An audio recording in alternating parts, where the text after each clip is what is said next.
1월 달이 되고 2월 달이 되면 학교마다 졸업식을 합니다. 6년 또는 3년 그리고 4년 이렇게 해서 대학교, 중학교, 고등학교, 초등학교가 졸업식을 합니다. 졸업식을 하면 우선 졸업장을 받게 됩니다. 그리고 몇몇 학생들은 상장도 받죠. 부모들 가운데 졸업장을 받아도 대단하다 이런 부모님들 계시죠. 다니면서 애 안 미이고 학교에 한 번이라도 애 때문에 불려가본 학부모는 압니다. 졸업장을 받아도 다행이다. 그런데 졸업장뿐만 아니라 상장도 하나 받았으면 참 좋겠다 이런 부모님들 계시죠. 그리고 상장도 함께 받게 되면 너무 기분이 좋습니다. 기쁨이 2배가 되죠. 여러분, 자녀들이 상을 받을 때 어떤 상을 받고 싶습니까? 당연히 상들이 많이 있겠죠, 그죠? 우리나라에서 학교에서 제일 크게 치는 상은 대통령상입니다. 사실은 학교에서는 전수상이 그런 상도 있습니까? 있습니다. 초등학교는 없지만 고등학교 졸업할 때 대통령상이 있습니다. 우리 애는 못 받았는데요. 자랑이 아니라 그 학교 졸업할 때 대통령상을 갖다가 6명이 받더라고요. 6명이 받는데 금액 단위가 1,000만원이 넘어가더라고요. 그리고 학교 장학금 이렇게 해서 대통령상이 있습니다. 저는 말로만 들었는데 있더라고요. 근데 제가 생각할 때는 대통령상보다는 저는 개헌상이 최고인 것 같습니다. 6년 동안, 3년 동안, 4년 동안 한 번도 지각결석 안 하고 개헌한다는 것이 얼마나 어려운지 참. 물론 이 6년 개헌은 자기의 노력도 있겠지만 주위의 환경도 많이 따라줘야 됩니다. 안 아파야 되고요. 어떤 일도 없어야 되고 어떤 사고도 없어야 되고 개헌상은 상당히 참 누가 봐도 정말로 성실하다, 정말로 큰 상 받았다 할 정도의 좋은 상이 개헌상인 줄 믿습니다. 그러면 주님을 믿는 우리는 어떤 상을 받으면 좋을까요? 당연히 오늘 설교 말씀 제목처럼 하나님이 주신 상을 받으면 제일 좋겠죠. 그 1등입니다. 오늘 본문에서 사도 바울은 신앙생활을 운동 경기와 비유해서 어떻게 신앙생활을 해야 하나님부터 상을 받는지에 대해서 말씀을 하고 있습니다. 올해 올림픽, 평창 동계올림픽에 보면 인기 있는 종목이 뭐였죠? 영미 하면 다 압니다. 그죠? 영미 하면. 듣지도 보지도 못한 품목인 이 컬링이 최고의 인기 종목이 되었습니다. 물론 금메달은 못 탔지만도 정말 인기 있는 종목이었습니다. 올림픽에서 1등을 하면 금메달이 수여되고요. 그리고 국가에서 그 사람에게 연금도 줍니다. 다 알고 계시죠? 신앙생활도 마찬가지로 잘하면은요, 상이 있습니다. 신앙생활을 잘하면 이 세상을 살아가는 동안에 복된 삶을 누릴 수가 있습니다. 그리고 천국 가서는 의의 면류관, 영광의 면류관의 상이 주어집니다. 이 상이 바로 하나님이 주시는 상입니다. 우리에게 있어서 가장 귀하고 값진 상은 하나님이 주시는 상인 줄 믿습니다. 그러면 이 상은 어떻게 받을 수 있느냐? 먼저 하나님의 목적에 맞게 우리가 신앙생활을 해야 됩니다. 하나님의 상은 아무에게나 안 줍니다. 하나님의 목적에 맞게 살아가고 하나님의 뜻에 합당하게 살아갈 때 하나님은 상을 주십니다. 기독교 교리를 요약한 소요리 문답 제1문에는 이렇게 되어 있습니다. 사람이 제일 되는 목적은 무엇입니까? 이렇게 물어봅니다. 여러분들 수요 성경 공부 시간에 다 배운 겁니다. 요 대한 대답은 사람이 제일 되는 목적은 하나님을 영화롭게 하고 영원토록 그를 즐거워하는 것입니다. 이렇게 답이 되어 있습니다. 하나님을 영원토록 하고, 하나님을 영화롭게 하고 영원토록 그를 즐거워하는 것, 그게 바로 오늘 여러분이 드리고 있는 예배입니다. 우리는 하나님께 예배드림으로써 하나님을 영화롭게 하고 하나님과 교제하게 됩니다. 그런데 예배는 두 가지가 있습니다. 다 배운 겁니다. 하나는 형식을 갖추어서 하나님께 올려드리는 예배, 대표적인 것이 주일 예배가 있죠. 그리고 또 하나는 우리의 삶을 통해서 드려지는 예배. 제가 저번 주 그러므로의 삶을 제가 한번 말씀을 드렸습니다. 구원받은 우리가 살아가야 할 삶. 바로 삶으로서 우리가 드리는 예배. 이 예배가 두 번째 예배가 됩니다. 하나님의 영광을 위해서 목적을 가지고 무슨 일을 하든지 우리의 삶을 통해 하나님께 올려드리는 예배자로 살아가야만이 우리가 하나님이 주신 상을 받을 수가 있다는 사실입니다. 오늘 본문은 전도에 대한 이야기 가운데 나오는 겉면의 말씀입니다. 오늘 본문 26절에 보게 되면 사도 바울은 그러므로 나는 다름질하기를 향방 없는 것 같지 아니하고 싸우기를 허공을 치는 것 같이 아니하며라고 했습니다. 다름질을 하는 데는 분명한 목적과 목표를 세워두고 다름질을 해야 됩니다. 특별히 하나님의 영광을 위하여라는 큰 목적 속에 꼭 포함되어야 할 것이 있는데 그것은 바로 우리가 잘 알고 있는 전도입니다. 여러분, 바울하면 전도라는 말이 분명히 나와야 됩니다. 바울의 생을 보게 되면 복음 전도를 위해서 일생을 살았습니다. 바울은 처음부터 끝까지. 예수님을 만나 회심한 사도 바울의 삶은 편하게 회당에 앉아서 교회에 앉아서 예배드리는 것이 아니라 사마리아 땅끝까지 이르러 내 정이 되라 하신 예수님의 그 말씀에 순종하는 전도자로서의 사명을 그는 감당했습니다. 회심하고 나서 그냥 편하게 앉아서 예배드리고 그냥 하면 됩니다. 그런데 사도 바울은 그렇게 한 것이 아니고요. 여러분이 잘 아시는 바와 같이 1차, 2차, 3차 전도 여행을 통해서 그는 죽을 둥 살 둥 모르고 죽기까지, 사실은 죽었다가 살아났다고 했습니다. 죽은 줄 알고 버렸거든요. 그런데 살아났습니다. 당이 안 죽고 죽기까지, 죽었다가 살아날 정도로 매를 맞고 고난을 당하면서 그는 땅끝까지 복음을 전했습니다. 여러분. 사도 바울 하면은 복음과 전도 빼면 아무것도 없습니다. 여러분. 그 정도로 사도 바울은 예수님께서 명령하신 그 전도의 사명을 끝까지 감당했습니다. 오늘 읽지는 않았습니다만 오늘 말씀 16절 말씀 한번 보겠습니다. 16절부터 제가 고린도전서 9장 16절 내가 복음을 전할지라도 자랑할 것이 없으면 내가 부득불 할 일임이라. 만일 복음을 전하지 않냐면 내게 화가 있을 것이로다. 내가 내 자의로 이것을 행하면 상을 얻으려니와 내가 자의로 아니한다 할지라도 나는 사명을 받았노라. 그런즉 내 상이 무엇이냐? 내가 복음을 전할 때에 값없이 전하고 복음으로 말미암아 내게 있는 권리를 다 쓰지 아니하는 이것이로다. 19절 말씀 내가 모든 사람에게 자유로우나 스스로 모든 사람에게 종이 된 것은 더 많은 사람을 얻고자 함이라. 아멘. 사도 바울은 복음 전도를 위해서 모든 사람의 종이 되었다고 말씀하고 있습니다. 여러분은 복음 전도를 위해서 모든 사람들의 종이 되어 보셨습니까? 사도 바울은 복음 전도를 위해서 최선을 다한 삶을 살았습니다. 전도하지 않고 하나님의 영광을 드러낼 수 없습니다. 물론 신앙생활 잘하는 것, 예배 잘 드리고 말씀대로 순종하는 것, 네, 그거 맞습니다. 그런데 그 다음 삶이 필요하다는 거예요. 그 다음. 그게 바로 전도하는 삶이에요. 전도하는 삶.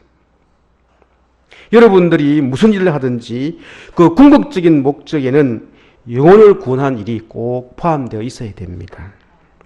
우리 정교 장로님께서 아동부를 맡고 계실 때 아동부 어린이들에게 꼭 따라야 하는 구호가 있습니다. 우리 그 아동부 선생님들 잘 압니다. 저 몇 번 들었는데 잊어버려가지고 생각이 가다가 오늘 아침에 장로님께 여쭤봤습니다. 저는 이 구호를 같이 한번 따라해 봤으면 합니다. 한번 따라해 보십시오. 제가 한번 먼저 해보겠습니다. 전도는 네, 소리가 작습니다. 전도는 해도 되고 안 해도 되는 것이 아니라 꼭 해야 되는 것이다. 아멘. 예, 아멘까지 하셔야 됩니다, 여러분. 저는 우리 장로님께서 아동부 우리 친구들에게 이 구호를 따라하게 할 때 제 가슴에 아까도 말씀드린 점 하나가 찍혔습니다. 아, 맞다. 전도는 해도 되는 것이, 해도 되고 안 해도 되는 것이 아니라 꼭 해야 되는 것이구나. 꼭 해야 되는 것이구나. 제가 이 말씀을 준비하면서 제가 참 많이 회개했습니다, 여러분. 전도사인 내가 이렇게 삶을 살아야 되겠나. 아, 이제는 아니구나. 여러분, 생각날 때마다 시간이 있고 그걸 떠나서 이제는 전도하셔야 됩니다. 전도하셔야 됩니다. 내만 편한 신앙생활이 아니라 고난을 당하더라도 전도하셔야 됩니다. 그래야 상급이 있습니다, 여러분. 상급이 있습니다. 사실은 밑에 2층에 가면은 그 전도하시라고 다 놔두지 않습니까? 처음에는 좀 가져가는 것 같으면 또 시들해가지고 얼마 안 가져가는 것 같더라고요. 늘 가슴에 품고 살아야 될 것이 전도입니다. 전도. 둘째로 하나님이 주시는 상 어떻게 받을 수 있느냐? 열심히 자기가 맡은 일에 집중해서 최선을 다할 때 우리는 하나님부터 주는 상을 받을 수가 있습니다. 24절 말씀에 보게 되면 운동장에서 다람쥐를 하는 자들이 다 달릴지라도 오로지 상을 받는 사람은 한 사람인 줄 너희가 알지 못하느냐. 너희도 상을 받도록 이와 같이 다람쥐하라. 육상 선수들은 열심히 달린 후에 1등하면 우승하게 되면 상 받습니다. 하나님을 섬기는 신앙인도 이와 같이 믿음 생활을 하라는 것입니다. 여러분, 내가 살아가는 삶 가운데 승리한 삶을 살고 싶습니까? 네, 다 아멘이죠. 하나님께서는 그 방법을 말씀하셨습니다. 최선을 다해서 하나님을 먼저 잘 섬기라고 말씀하고 있습니다. 말씀을 찾아보겠습니다. 정말 그런지 신명기 10장 12절에서 13절 신명기 10장 페이지수로 277쪽 신명기 10장 12절과 13절 말씀입니다. 신명기 10장 12절과 13절 278쪽입니다. 다 찾으신 줄 알고 한 목소리로 같이 봉독하도록 하겠습니다. 이스라엘아, 내 하나님 여호와께서 내게 요구하시는 것이 무엇이냐? 곧 내 하나님 여호와를 경외하며 그의 모든 도를 행하고 그를 사랑하며 마음을 다하고 뜻을 다하여 내 하나님 여호와를 섬기고 내가 오늘 내 행복을 위하여 내게 명하는 여호와의 명령과 규례를 지킬 것이 아니냐. 아멘. 여기 13절 말씀해 보게 되면 중요한 말씀이 있습니다. 내가 오늘 내 행복을 위하여. 내가 행복하고 싶으냐? 그러면 내가 명하는 여호와의 명령과 규례를 지켜라. 이렇게 말씀하고 있습니다. 하나님을 섬기되 마음을 다하고 뜻을 다하여 하나님을 섬기고 순종해라. 그러면 너의 오늘이 형통하고 행복할 것이다. 그렇게 분명히 말씀하고 있습니다. 그런데 우리는 왜 그렇게 하지 못합니까? 우리는 이 섬김, 이 신앙생활, 이 명령과 규례를 왜 잘 안 지키느냐? 우리가 신앙생활을 운동 경기로 본다 그러면 주 종목으로 생각을 안 하고 부수 종목으로 생각을 하기 때문에 그렇습니다. 내 인생에 중요한 일은 직장 생활이고 내 인생에 중요한 일은 학교 생활이고 사업하는 것이라는 거죠. 신앙생활은 학교나 직장, 사업 다 마치고 나서 부수적으로 해도 괜찮다. 이런 생각을 가지고 있다는 겁니다. 항상 후순위로 밀리는 겁니다. 그러니까 잘 안 된다는 거죠. 명령과 규례, 이거 조금 어기도 되지 뭐. 어기도 되지. 성도 여러분, 신앙생활은 우리의 주종목이 되어야 됩니다. 네. 성도에게 있어서 신앙생활은 그 자체가 목적입니다. 다른 일보다 더 중요한 일이 바로 이 신앙생활입니다. 시간이 나면 하고 시간이 나지 않으면 안 하는 것이 아니라 이 목적을 위해서 직장생활도 하는 것이고 공부도 하는 것이고 돈도 버는 겁니다. 하나님을 섬기는 일에 최선을 다하시기 바랍니다. 하나님은 이러한 성도에게 상 주실 줄 믿습니다. 마지막 세 번째, 절제하는 생활을 해야 됩니다. 절제하는 생활. 25절을 보게 되면 이기기를 다투는 자마다 모든 일에 절제하나니 그들은 썩을 승리자의 간을 얻고자 하되 우리는 썩지 아니할 것을 얻고자 하노라. 이렇게 말씀하고 있습니다. 오늘날 운동선수들은 이 무엇보다 절제를 통해서 시합을 준비합니다. 절제. 운동선수들이 한 절제는 종류가 많이 있겠죠. 그런데 그 중에서도 운동선수들은 절제 중에 조절을 많이 하는데요. 체중 조절을 가장 많이 합니다. 체중 조절. 기본이 체중 조절이고요. 두 번째는 운동선수들은 이 호흡 조절을 합니다. 호흡 조절. 체중 조절과 호흡 조절이 기본입니다. 물론 근육 이런 것도 있겠지만 일반 기본적으로는 이 체중 조절과 호흡 조절이라고 합니다. 호흡이 잘못되면 사격, 수영, 양궁, 역도 다 호흡에 관련되어 있습니다. 물론 근력도 있겠지만요. 사람이 긴장하게 되고 호흡이 가파르게 되면 절대로 좋은 점수가 안 나옵니다. 체중에 실패하면요 시합에 참가도 못합니다. 바울은 이 선수들의 이러한 절제와 조절을 보면서 이기기를 원하는 선수들도 이렇게 절제하면서 조절을 하는데 하물며 썩지 않는 멸류관을 위해서 달려가는 그리스도인들은 얼마나 더 절제가 필요한가를 강조하기 위해서 이렇게 말씀을 하고 있습니다. 신앙인 우리가 절제할 것이 많이 있지만 저는 오늘 이 시간 딱 두 가지만 말씀드리고 싶습니다. 운동선수처럼 신앙에도 이 체중 조절과 호흡 조절이 있습니다. 신앙의 체중 조절은 저는 욕심 조절이라고 생각이 됩니다. 욕심 조절. 성경은 신앙의 중요한 모습으로 욕심을 다스리고 조절하라고 권면합니다. 왜냐하면 욕심은 끝이 없기 때문에 그렇습니다. 하나를 가지면 둘을 갖고 싶고요. 둘 가지면 넷 갖고 싶고요. 넷 가지면 열 갖고 싶은 게 사람의 욕심입니다. 욕심을 통제하지 못하면 우리의 신앙은 무너지고 맙니다. 왜 11절을 못할까요? 욕심 때문에. 욕심 때문에. 아주 중요합니다. 욕심입니다. 그리고 이 욕심은 욕심으로 끝나지 않고 이 욕심은 반드시 죄라는 것을 만듭니다. 죄. 여러분이 잘 아시는 것과 같이 아간이 그 욕심 때문에 아간의 그 한 욕심 때문에 이스라엘은 큰 실패를 맞이하게 됩니다. 아이 성취로 올라갔다가 패하고 맙니다. 아간의 그 욕심 때문에. 아니 왕이 얼마나 왕이 없는 게 뭐 있습니까? 그런데 그 나봇에게 포도밭 거기에 탐이 나서 나봇을 죽이는 살인자가 됩니다, 여러분. 아나니아와 삽비라는 그 욕심 때문에 자기 밭을 팔아서 다 바치고도 그 욕심 때문에 그는 죽고 맙니다, 여러분. 욕심은 죄를 만듭니다. 죄를. 그래서 성경은 이렇게 경고하고 있습니다. 욕심이 잉태한 적 죄를 낳고 죄가 장성한 적 사망을 낳느니라. 오늘 오전에 목사님께서 말씀하셨습니다만 빌립보서 4장 11절 말씀, 어떤 형편이든지 나는 자족하기를 배웠노라고 고백하는 이 사도 바울의 고백이 오늘 저와 여러분들의 고백이 되어드릴 줄 압니다. 두 번째로 신앙의 그 호흡 조절.